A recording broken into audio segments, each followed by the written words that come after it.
Imagine ser lançado vivo em uma cova de leões famintos, não por ter cometido um crime, mas por se recusar a negar o Deus em quem acredita.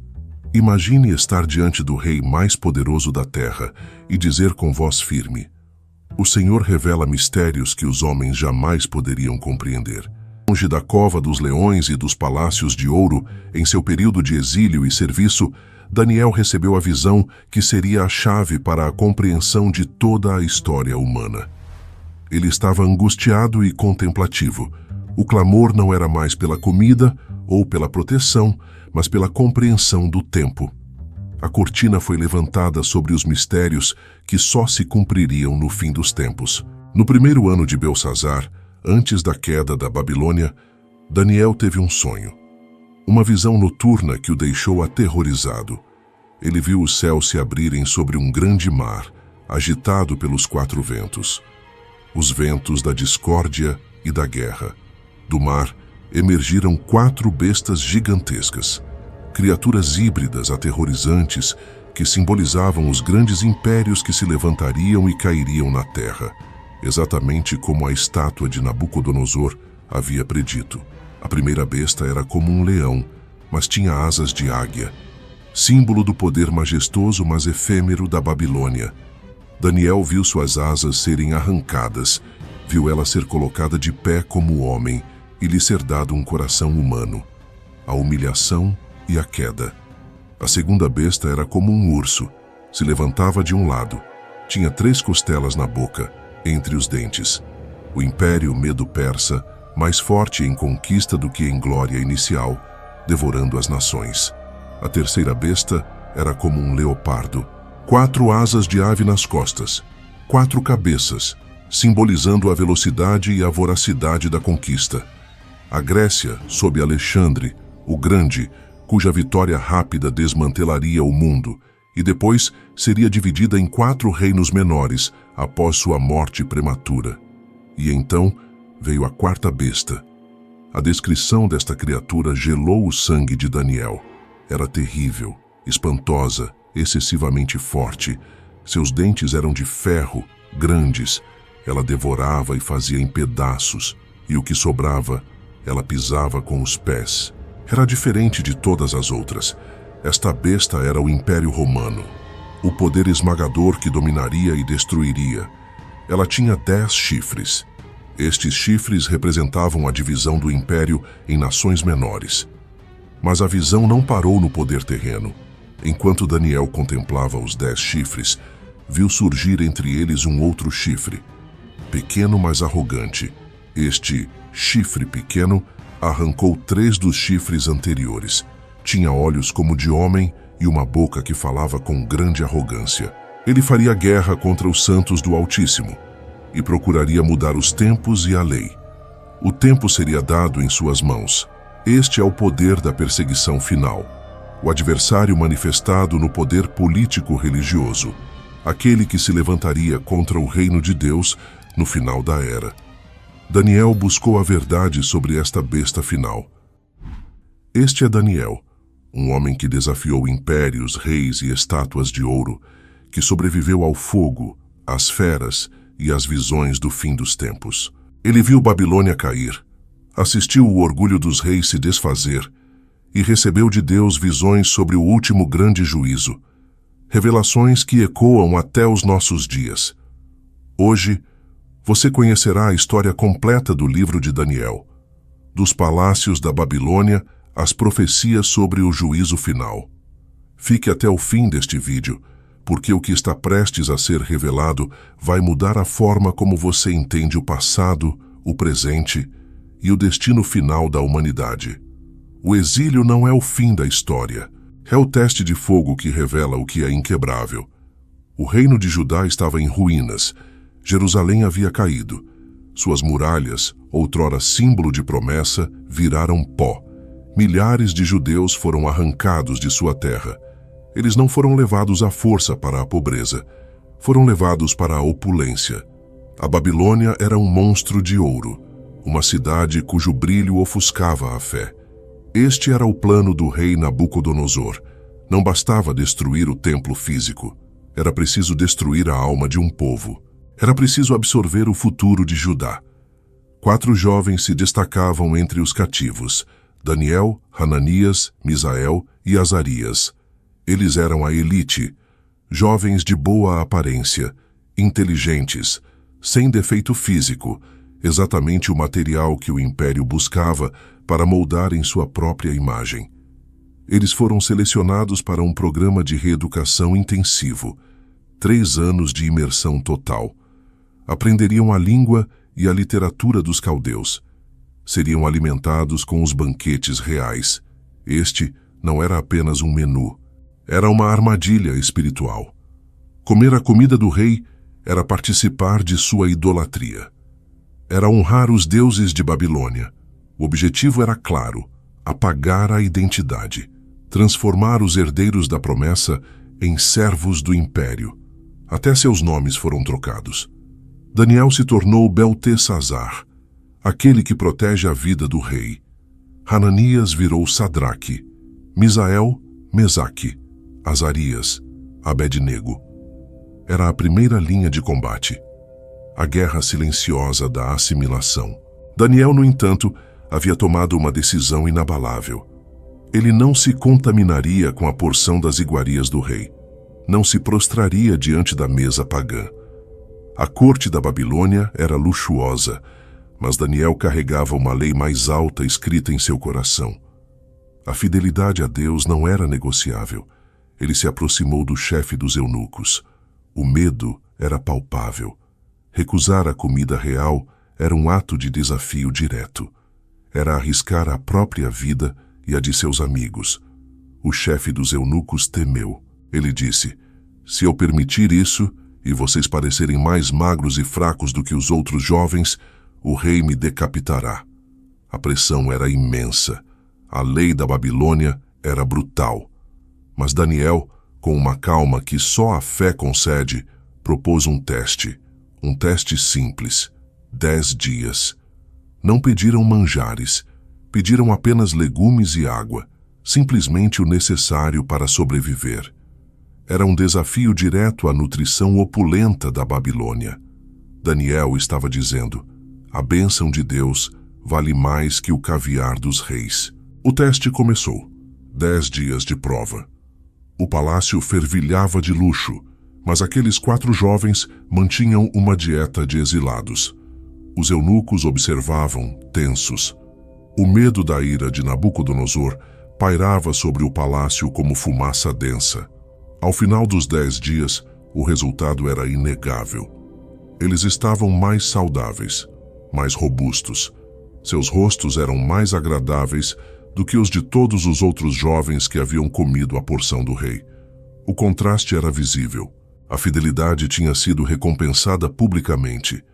Deus honrou o compromisso inegociável.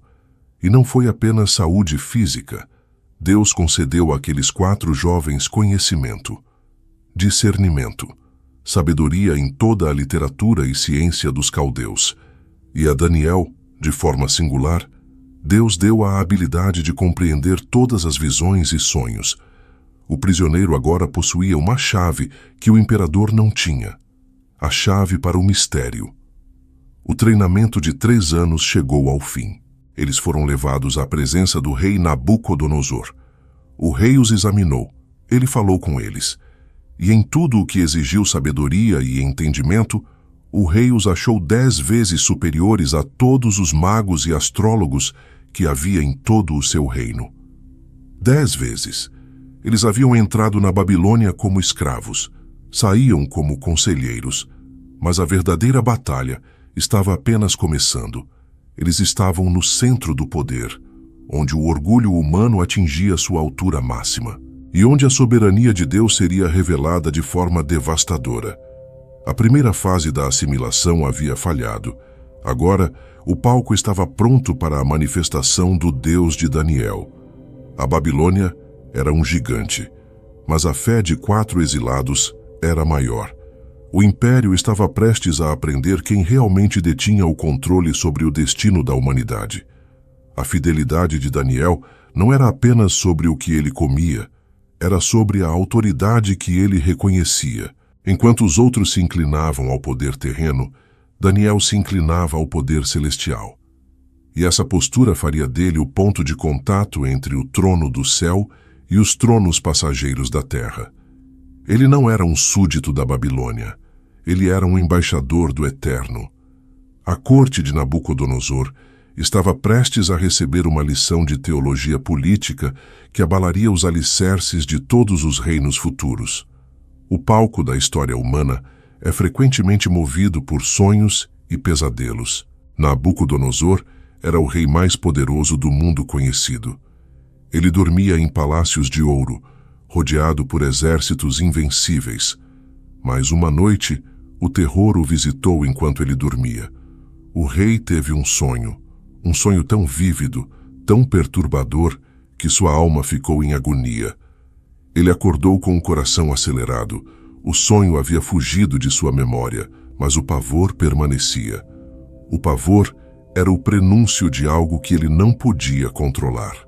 Nabucodonosor convocou todos os seus sábios, magos, astrólogos e feiticeiros.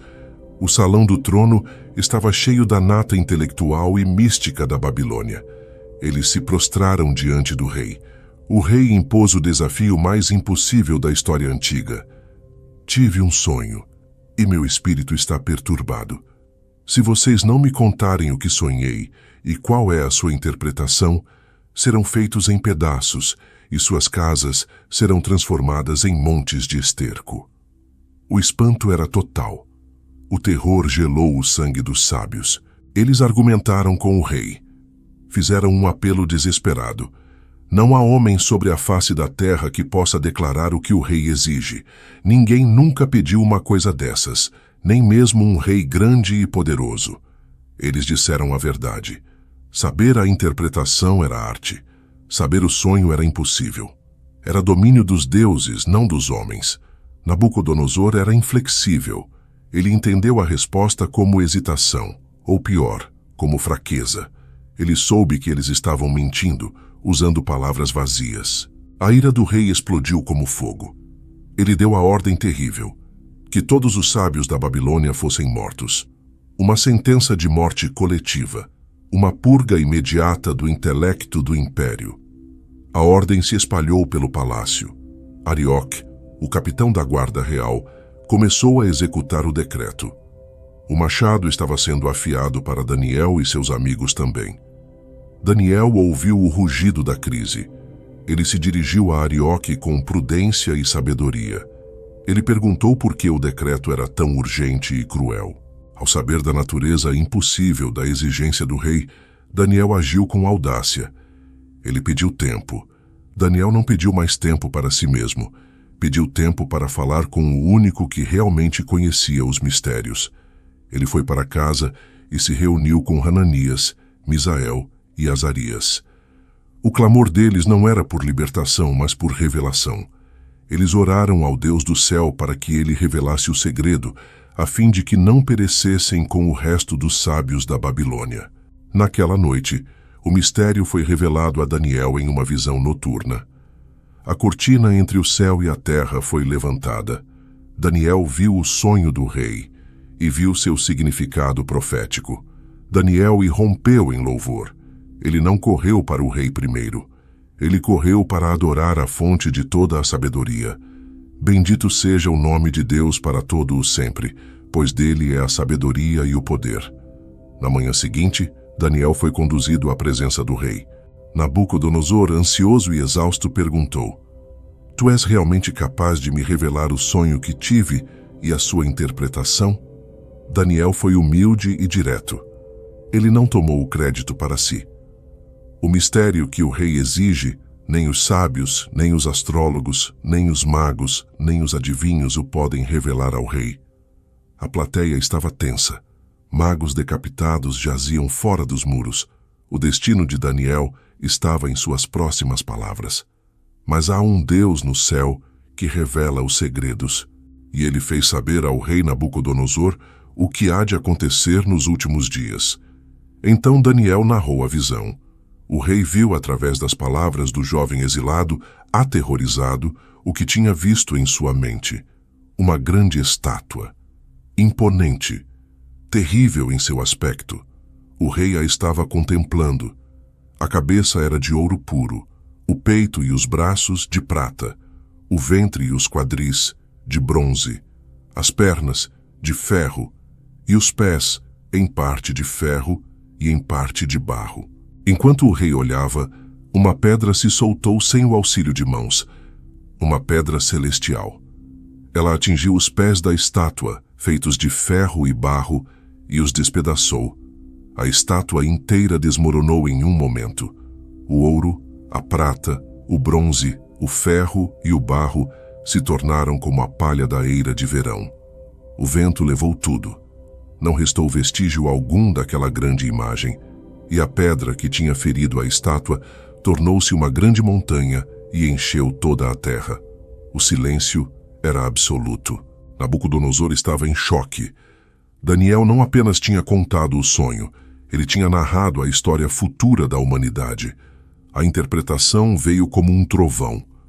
Daniel não apenas decifrava o sonho, ele anunciava o decreto de Deus sobre os impérios. Tu, ó Rei, és o Rei dos reis.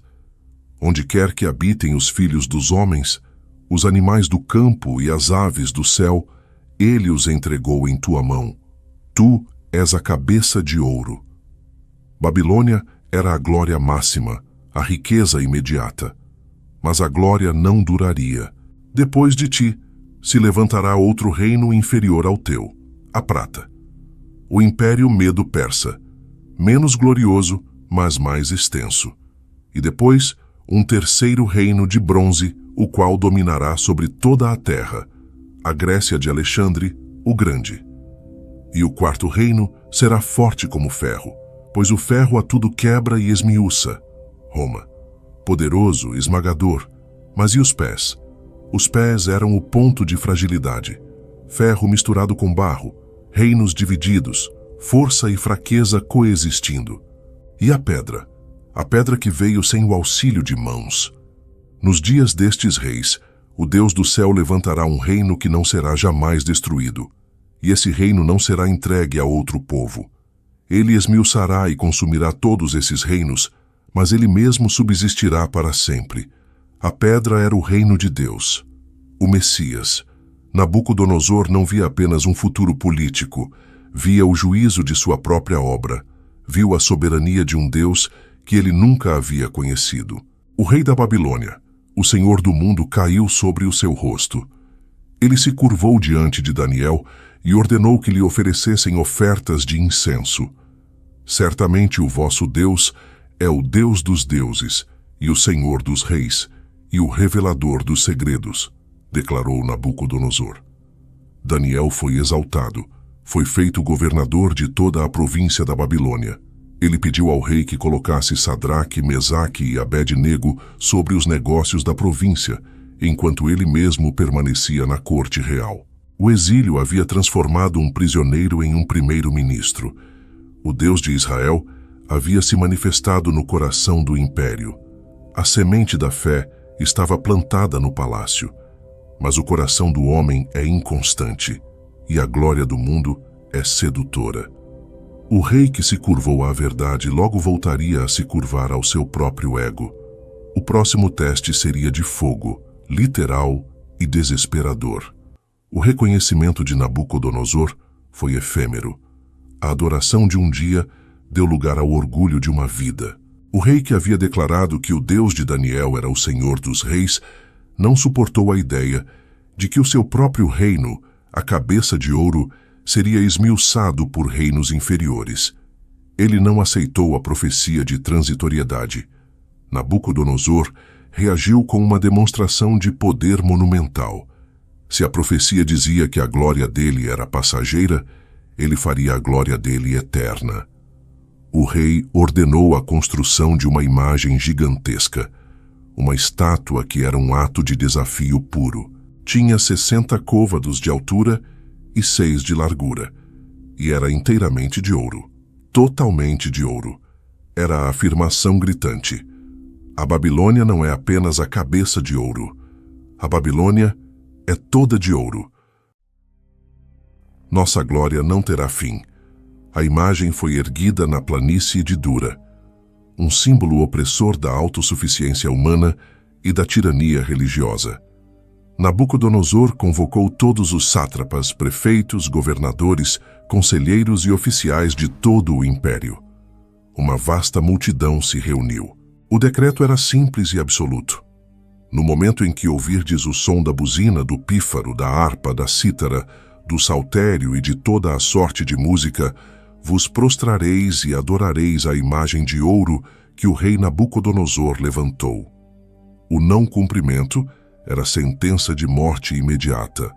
O castigo era terrível, serem lançados no meio de uma fornalha de fogo ardente. A música começou, uma orquestra de deuses pagãos. Milhares e milhares de pessoas caíram de joelhos. O som da adoração compulsória ecoava pela planície. O império se curvava ao seu ídolo, mas em meio à multidão prostrada havia 3 figuras que permaneciam de pé. 3 homens que não dobraram seus joelhos: Sadraque, Mesaque e Abed-nego, Ananias, Misael e Azarias, os amigos de Daniel. Eles sabiam o risco, eles entendiam a punição, mas a fidelidade a Deus não permitia a inclinação. O primeiro mandamento era a linha inegociável: não terás outros deuses. Caldeus, ciumentos de sua ascensão, correram para o rei para acusá-los. A denúncia foi feita com veneno. Há uns homens judeus que puseste sobre os negócios da província da Babilônia, os quais não fazem caso de ti, não servem aos teus deuses, nem adoram a imagem de ouro que levantaste. A fúria do rei Nabucodonosor foi avassaladora. Era uma afronta pessoal ao seu poder absoluto. Ele mandou trazer os 3 homens imediatamente. É de propósito, ó Sadraque, Mesaque e Abed-nego, que vós não servis a meus deuses nem adorais a imagem de ouro que levantei? Nabucodonosor lhes deu uma última chance, uma pausa musical. O pífaro tocaria novamente, uma última oportunidade para se salvar. A resposta dos 3 jovens é um dos momentos mais poderosos de desafio espiritual na história. Ó Nabucodonosor, não precisamos te responder sobre este assunto. Se o nosso Deus, a quem servimos, quiser livrar-nos, ele nos livrará da fornalha de fogo ardente e da tua mão, ó Rei. Eles estabeleceram a soberania de Deus acima da contingência da libertação. Então veio a declaração de fé que quebrava o domínio da tirania. Mas, se ele não quiser, fica sabendo, ó Rei, que não serviremos a teus deuses nem adoraremos a estátua de ouro que levantaste. Esta não era apenas coragem, era uma rendição total. O resultado da fornalha não importava. A lealdade era a única métrica. Se sobrevivessem, era a glória de Deus. Se morressem, era o martírio para a glória de Deus. A morte não era derrota, mas confirmação de fidelidade. Nabucodonosor enlouqueceu de raiva. Seu semblante mudou. Ele ordenou que a fornalha fosse aquecida 7 vezes mais do que o habitual. 7 vezes. O máximo de calor, o máximo de ira. Os homens mais fortes do exército foram instruídos a amarrar Sadraque, Mesaque e Abed-nego. Eles os atiraram, ainda vestidos, no coração incandescente do fogo. O calor era tão intenso que as chamas mataram os soldados que os jogaram. Os 3 amigos caíram no meio da fornalha ardente. Parecia o fim, o triunfo do fogo sobre a fé, o silêncio da derrota.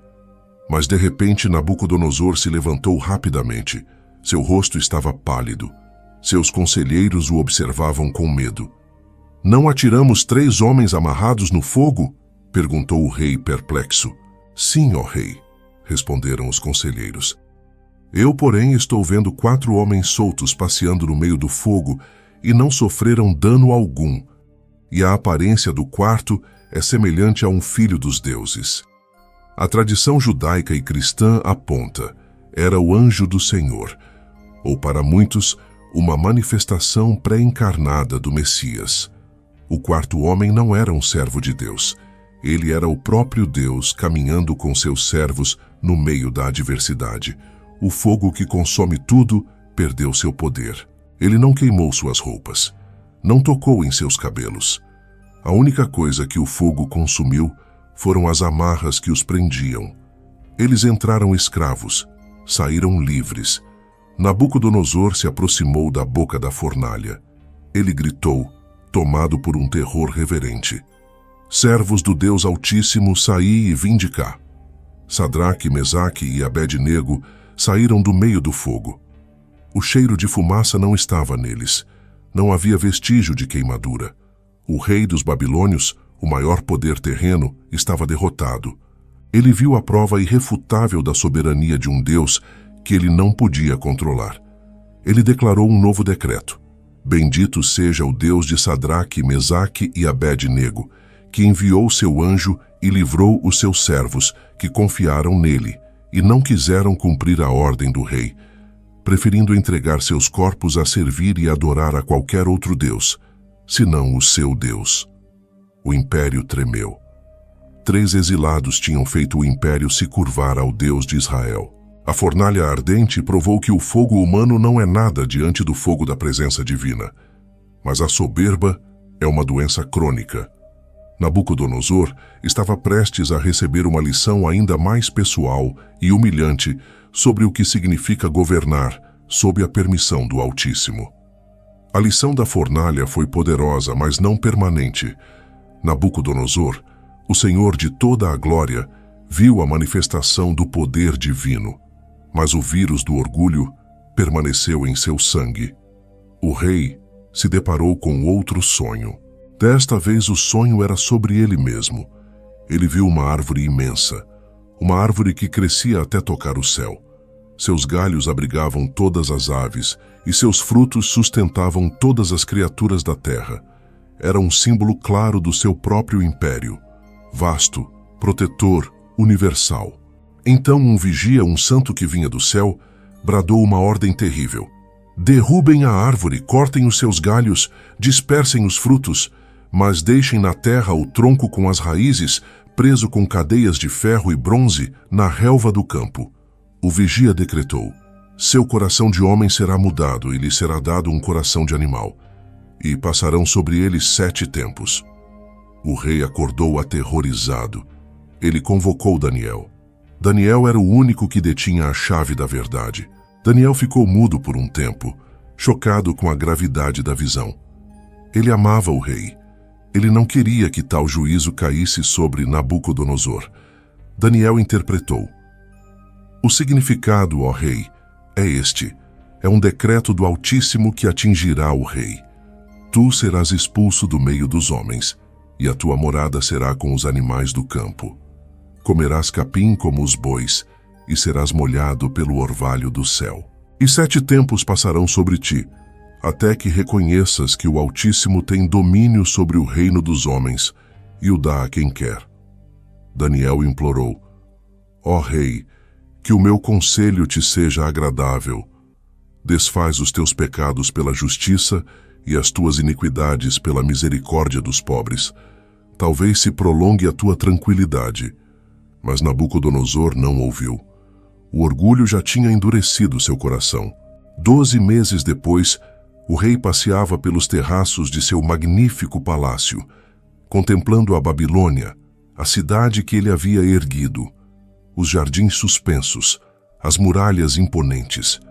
Ele se gabou em voz alta no auge de sua arrogância: não é esta a grande Babilônia que eu construí para a residência real, com a força do meu poder e para a glória da minha majestade?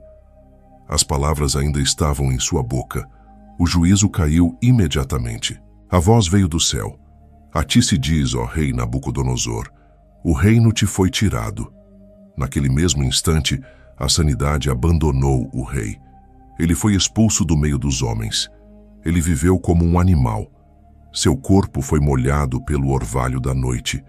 Seu cabelo cresceu como penas de águias e suas unhas como garras de aves.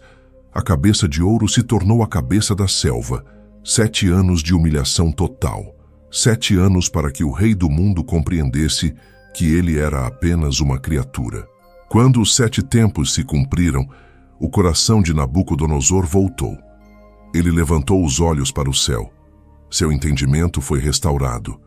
Ele bendisse o Altíssimo e louvou aquele que vive para sempre.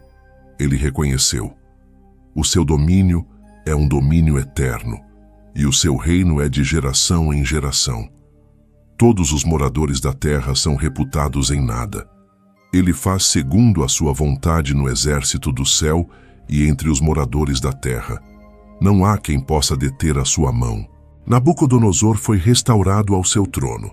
Ele terminou sua vida reconhecendo o Deus de Daniel. O juízo tinha cumprido seu propósito, humilhação para a salvação. Mas a Babilônia não aprendeu. Décadas se passaram. O império de Nabucodonosor estava nas mãos de seu descendente, Belsazar. Belsazar não era tolo. Ele era profano. Ele conhecia a história de seu predecessor, mas a ignorou. Naquela noite fatídica, Belsazar deu um grande banquete para 1000 de seus grandes. A orgia era suntuosa. Em um ato de zombaria direta contra o Deus de Israel, ele ordenou que fossem trazidos os utensílios sagrados de ouro e prata que Nabucodonosor havia retirado do templo de Jerusalém. Eles beberam vinho neles, brindaram aos seus deuses de ouro, de prata, de cobre, de ferro, de madeira e de pedra. Era a profanação máxima. Usar os objetos separados para a adoração do único Deus para honrar ídolos mortos. No clímax da festa, a profanação foi interrompida pelo terror absoluto. Uma mão apareceu. Uma mão sem corpo, flutuando no ar. Ela começou a escrever na parede rebocada do palácio. Escrevia bem em frente ao candelabro, para que todos vissem a escrita misteriosa. O rei Belsazar cambaleou. Seu rosto empalideceu. Seus joelhos batiam um no outro. O banquete se transformou em um funeral. Nenhum dos sábios babilônicos conseguia ler a escrita. Ninguém conseguia interpretar o terror. A rainha-mãe, lembrando-se dos dias de Nabucodonosor, sugeriu: chame Daniel. Daniel foi trazido diante do rei. Belsazar, desesperado, ofereceu riquezas e poder. Daniel recusou os presentes. Ele não precisava de recompensa. Ele estava ali para entregar a sentença. Primeiro, Daniel confrontou a arrogância de Belsazar. Ele relembrou a história de Nabucodonosor. Ele disse: tu, ó Belsazar, que és o seu filho, não humilhaste o teu coração, ainda que soubeste de tudo isso, mas te levantaste contra o Senhor do céu e profanaste os utensílios sagrados. A sentença final foi lida por Daniel. Palavras que selavam o destino do império. 3 palavras: Mene, Mene, Tekel, Parsim. Daniel interpretou o juízo divino. Mene, contou Deus o teu reino e deu cabo dele. Tekel, foste pesado na balança e achado em falta. Parsim, o teu reino foi dividido e dado aos medos e aos persas. Era o juízo final da Babilônia. Naquela mesma noite, a profecia se cumpriu com velocidade devastadora. Ciro, o persa, e Dário, o medo, desviaram o rio Eufrates e entraram sob as grandes muralhas. Belsazar, o rei que profanou o sagrado, foi morto. A Babilônia, a cabeça de ouro, o império que parecia eterno, caiu em uma única noite. O poder das nações mudou. Daniel, agora um idoso e respeitado profeta, sobreviveu à transição de impérios. Ele serviu sob o novo regime, o Império Medo-Persa. Sua fidelidade, no entanto, não mudou com a mudança de reis. A queda da Babilônia marcou o fim de uma era. Mas para Daniel significou o início de outra. Deus o usaria no novo reino para revelar a verdadeira Babilônia, a guerra espiritual do juízo final.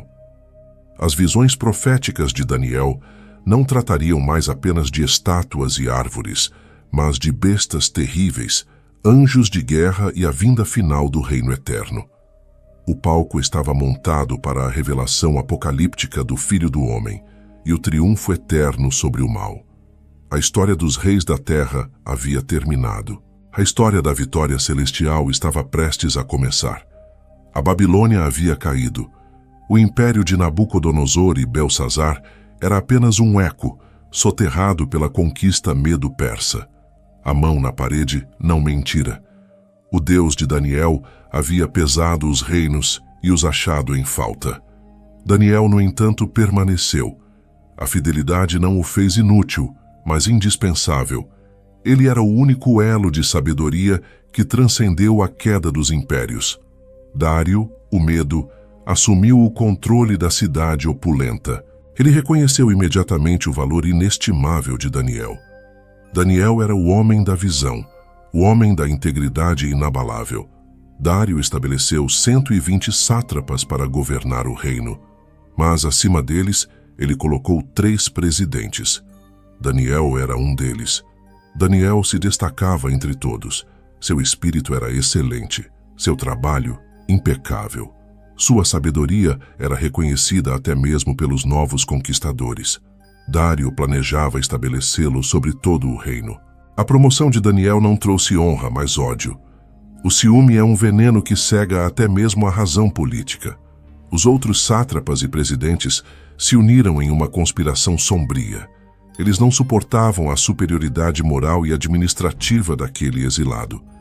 Eles tentaram encontrar alguma falha, alguma brecha na conduta de Daniel. Eles o submeteram a um exame minucioso, uma apuração exaustiva de sua vida pública e privada. Mas a busca era inútil. Não conseguiam encontrar erro ou falta alguma. O caráter de Daniel era inquebrável. Sua administração era justa e transparente. Ele não tinha nada a esconder. Ele não havia feito nenhum acordo com a escuridão. Os conspiradores se reuniram em frustração amarga. Eles finalmente admitiram o óbvio. Nunca acharemos ocasião alguma contra este Daniel, a não ser que a procuremos quanto à lei do seu Deus. O ataque seria espiritual. O campo de batalha seria a devoção. Eles sabiam da rotina inegociável de Daniel. 3 vezes ao dia, Daniel se ajoelhava em oração. Ele se voltava para Jerusalém, a cidade destruída, mantendo sua fé como um mapa para o futuro.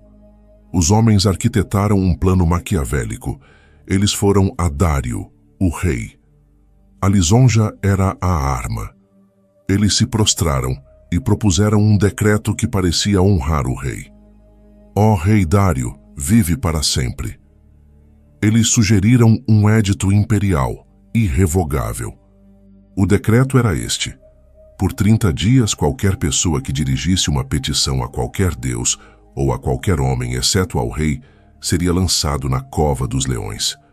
O rei era o único deus permitido pelo mês. Era um ato de autoexaltação temporária. Era um teste para a lealdade total ao novo império. Dário, na sua vaidade ou ingenuidade, selou o decreto. Uma vez assinada, a lei dos medos e persas não podia ser revogada. O decreto se tornou a palavra final. Era uma armadilha perfeita, legalmente selada. Daniel soube do decreto. A notícia chegou a ele com o peso de uma sentença de morte. Ele não hesitou. Ele não fechou suas janelas. Ele não se escondeu. Ele não orou em silêncio para evitar a punição. Daniel foi para sua casa, abriu as janelas que davam para Jerusalém e se ajoelhou 3 vezes ao dia. Ele orava e dava graças ao seu Deus, exatamente como costumava fazer. Era um ato de fidelidade simples, mas de desafio cósmico. Daniel não estava desafiando Dário. Ele estava declarando que a autoridade do céu era superior à autoridade do trono humano. O exilado não se curvaria diante de um rei que queria tomar o lugar de Deus, mesmo que temporariamente. Os conspiradores esperavam. Eles observavam. E pegaram Daniel em flagrante. Ele estava orando, estava quebrando a lei. Correram ao rei triunfantes.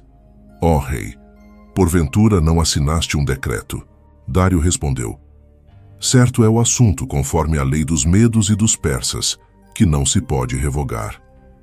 Então eles lançaram a acusação. Não era mais lisonja, era veneno.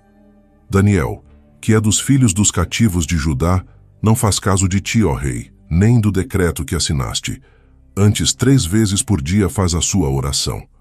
O rei Dário ficou profundamente angustiado. Ele compreendeu que tinha sido manipulado. Ele via o valor de Daniel. Tentou de todas as formas livrá-lo.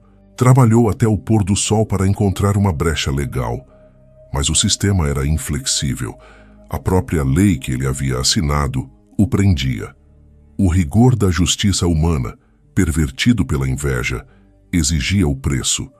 Daniel seria lançado na cova dos leões. Não havia escapatória. A lei era lei. O rei, com o coração partido, deu a ordem final. Naquela noite, Daniel foi conduzido ao poço escuro. O cheiro da carne e o rugido faminto dos leões pairavam no ar. Era o lugar da morte certa. Dário não podia salvá-lo, mas ele tinha visto o poder do Deus de Daniel. Enquanto Daniel era forçado a entrar na cova, o rei proferiu uma frase que era um misto de esperança e desespero. O teu Deus, a quem tu continuamente serves, ele te livrará. Uma grande pedra foi trazida para selar a boca da cova. Dário selou-a com o seu próprio anel e com o anel dos seus grandes, garantindo que ninguém alterasse o destino de Daniel. O silêncio caiu sobre a noite. Daniel estava sozinho com a fome selvagem. Dário voltou para o seu palácio. A noite de sono fugiu dele. Ele recusou a música e o banquete. Não havia prazer. O rei estava jejuando pela vida de seu servo. Ele temia o poder da morte. Enquanto isso, na escuridão úmida da cova, Daniel enfrentava o terror primordial. O peso da lei humana o havia lançado naquele abismo. Mas o abismo não pertencia à lei dos medos e persas. O Deus de Daniel estava no controle. O rugido dos leões foi abafado. Uma presença celestial preencheu a cova escura. A reverência e a santidade dissiparam o terror. Deus não mandou Daniel sair da cova. Ele mandou Daniel entrar e experimentar a vitória sobre a morte. Um anjo do Senhor, a tradição diz, desceu. Ele não veio para lutar contra os leões.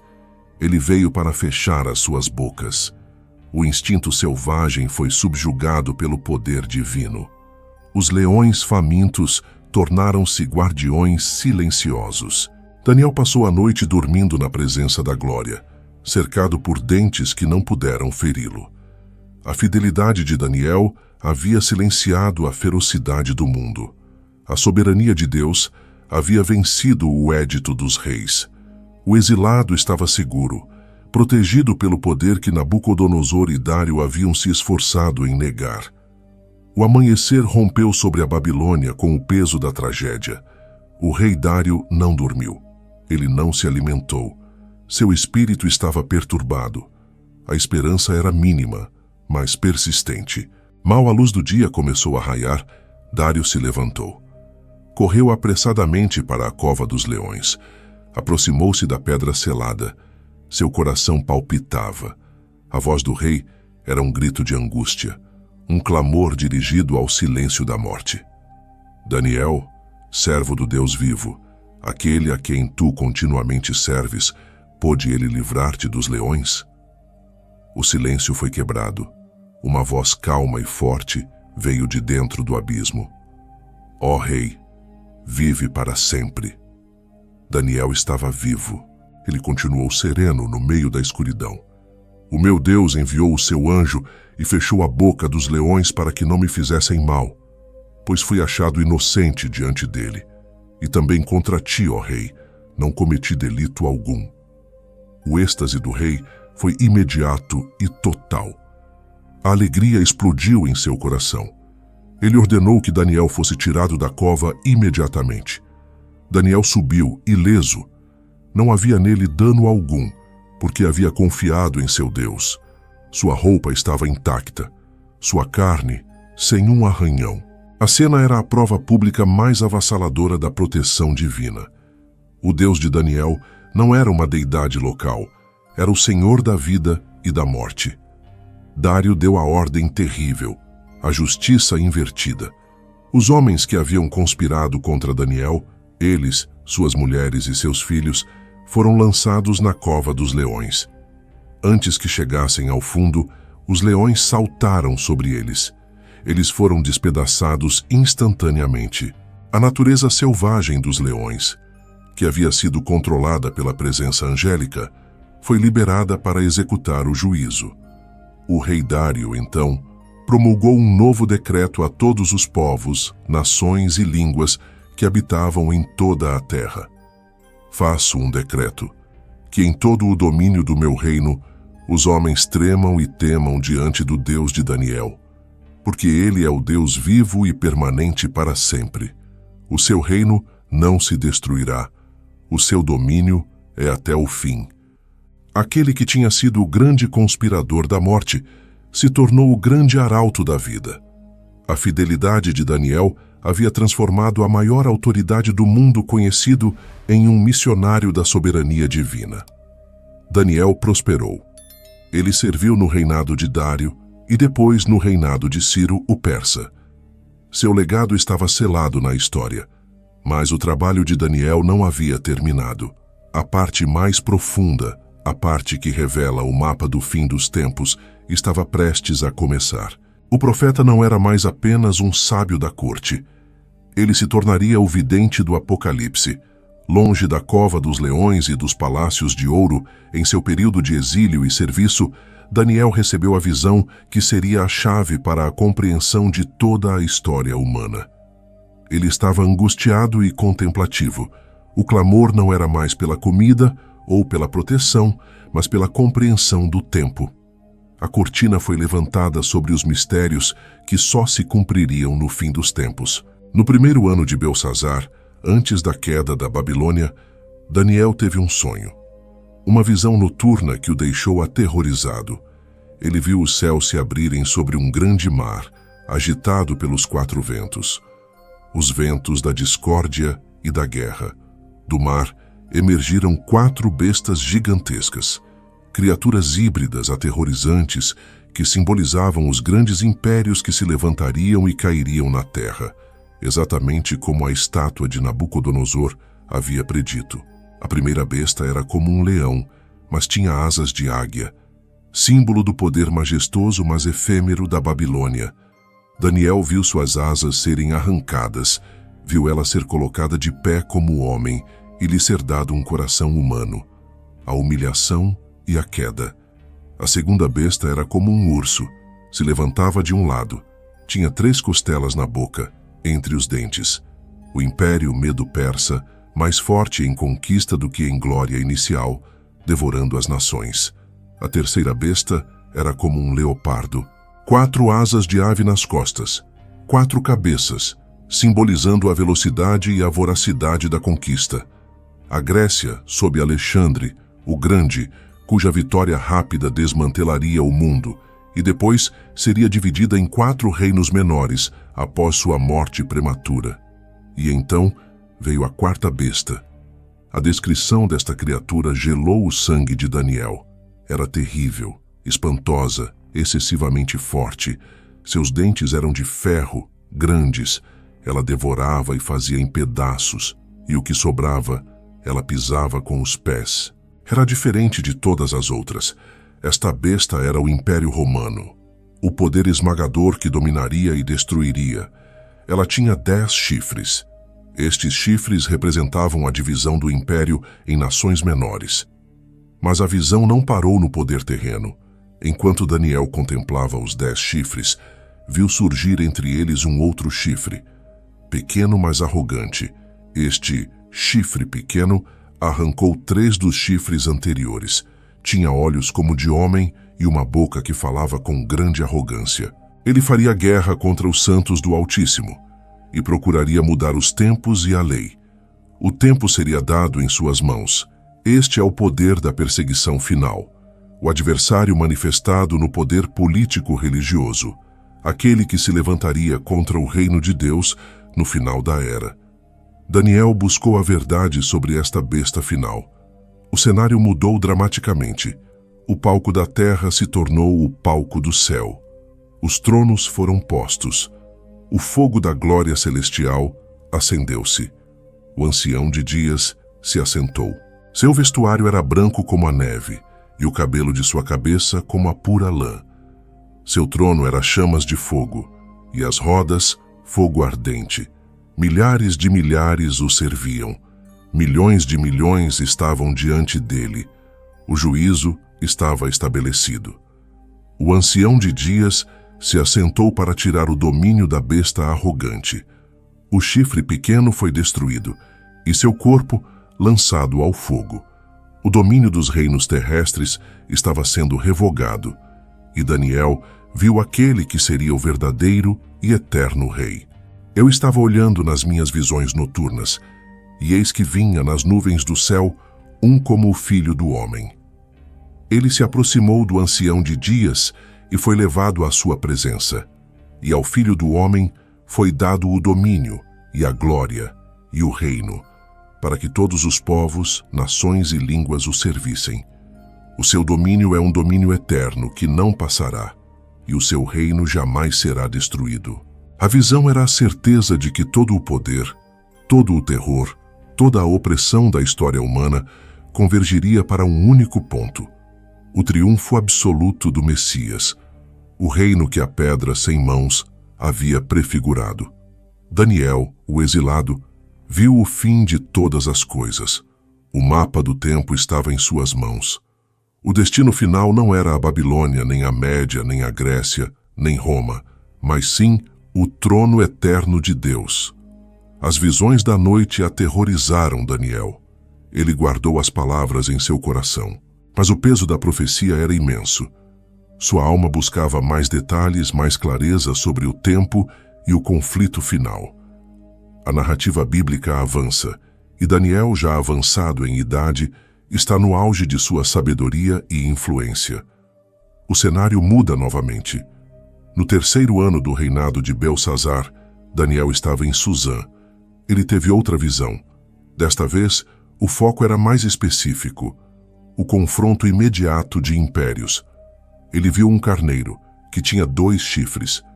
Um era mais alto que o outro, mas o mais alto cresceu depois. O carneiro dava chifradas para o ocidente, para o norte e para o sul. Nenhum animal podia resistir a ele. Este era o símbolo claro do Império Medo-Persa, que Daniel estava servindo.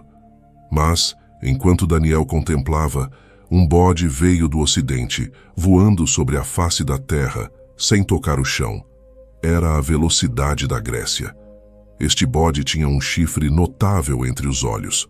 O bode investiu contra o carneiro com fúria. Ele o feriu, quebrou-lhe os 2 chifres e o pisoteou.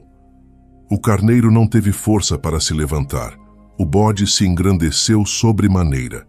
Mas, no auge de sua força, o grande chifre se quebrou.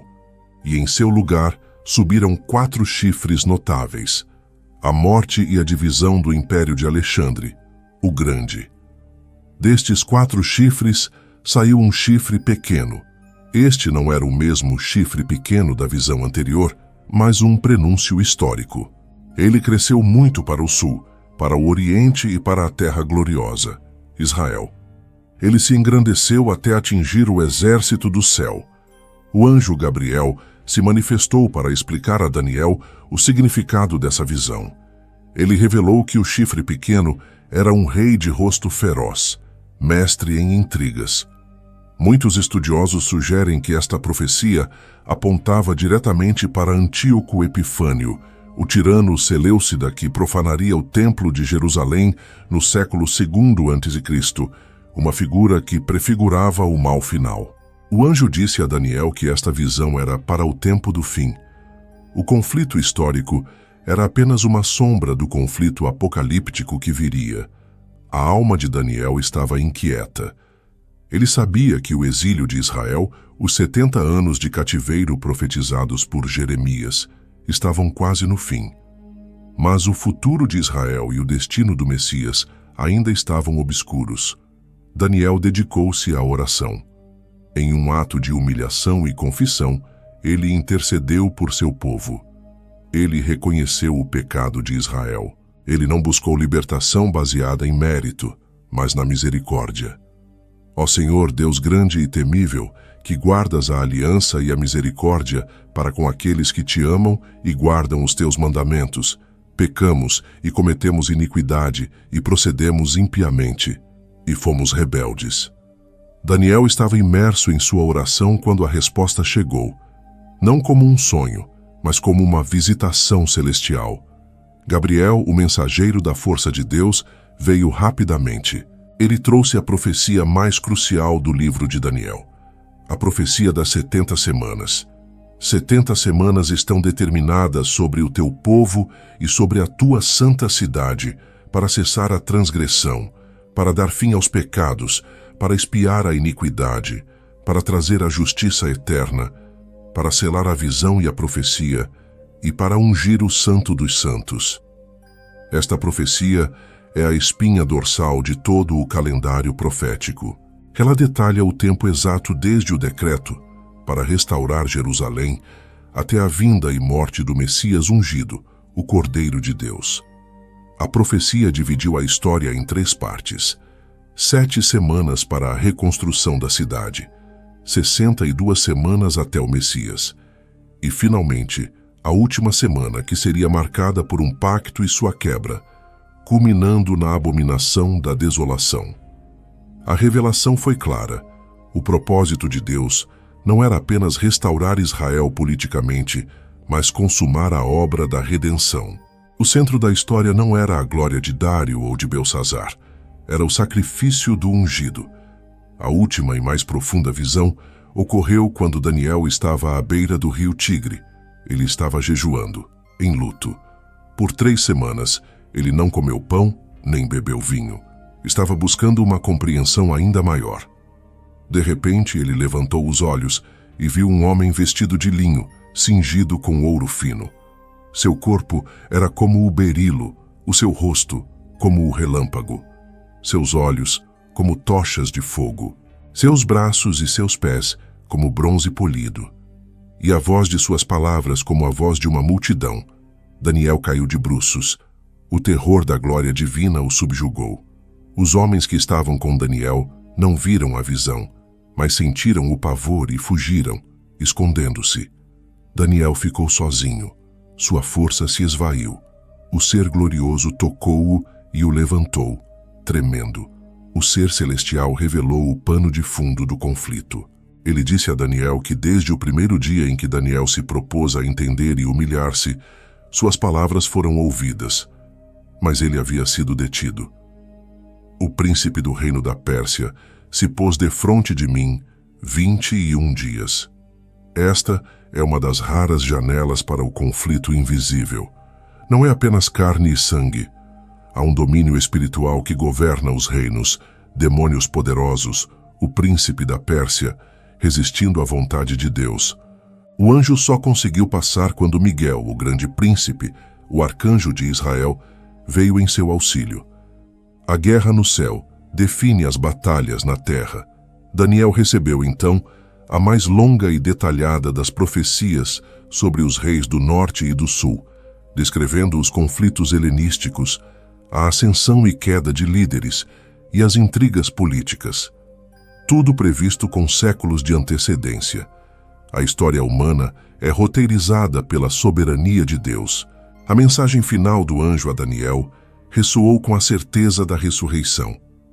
O fim do livro não é um fim triste de um exilado, mas uma promessa de triunfo eterno. O anjo alertou sobre o tempo de angústia final. Uma tribulação como nunca houve, mas veio a promessa. Naquele tempo, o teu povo será salvo, todo aquele que for achado inscrito no livro. E muitos dos que dormem no pó da terra ressuscitarão, uns para a vida eterna e outros para a vergonha e desprezo eterno. Daniel não apenas viu os impérios caírem, ele viu o juízo final. A promessa final de Deus ao seu servo fiel foi um bálsamo para o coração do velho profeta. Ele deveria selar as palavras. O tempo ainda não era chegado. Tu, porém, segue o teu caminho até ao fim, pois descansarás e te levantarás na tua porção, no fim dos dias. O exilado que se recusou a comer a comida do rei foi recompensado com a visão de toda a eternidade. A Babilônia se tornou pó.